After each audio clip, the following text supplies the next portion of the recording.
د بلخ ولایت د خوراکي توکو او درملو رئیس یو ځل بیا د دغه ولایت په کچه د خپلو پلټنو او څارنې په دوام کې د خوراکي توکو او ضروري توکو له یو شمېر فابریکو څخه څارنه کړې. ښاغلي توانا ادعا کوي چې په دې پلټنه او څارنه کې د کیچبو د تولیدي یوه فابریکه تړلې ده چې په اصل کې د خراب شوو روپو او ټیټ کیفیت لرونکو رومیان څخه یې ګټه اخیستله.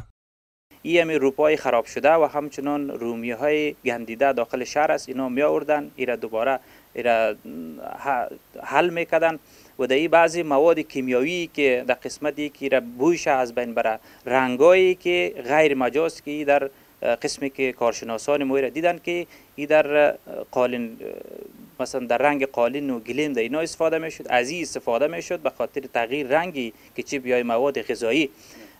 و همچنان موادی که انداخته میشد این مواد هم تو چوت انداز بود، نه کدام معیار اینا در نظر میگرفت و نه کدام استاندارد بود. په ورته وخت کې د هیواد د سوداګریزو مرکزونو او صنایعو د فعالیت د ارزونې او څارنې کمیټې غړو د یادې کارخانې د کارونو او فعالیتونو په اړه خپل خواشیني څرګنده کړه او د منل شوو معیارونو په رعایت یې ټینګار وکړ. توصیه د ریاست صنعت تجارت همیشه دغه ده چې خپل معیار ته توجه وکړي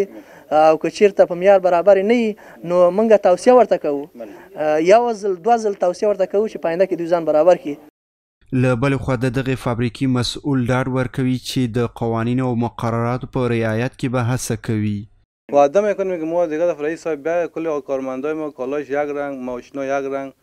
دیگه تهیه میکنیم برشون، جای منظم، کاشکدگی، صفحه چندینای چینایی گرفتگی اساس. فقط رئیس صاحب بیا بگو دمو تصدیق نامه بده بگو آفرین خیر بید. د یادونې وړ ده چې تېره اونۍ د بلخ ولایت د خوراکي توکو او درملو ریاست د تخریب شوو وړو یو شمېر ګودامونه وتړل چې په راتلونکو ورځو کې به یې پلټنې او نظارت دوام ولري.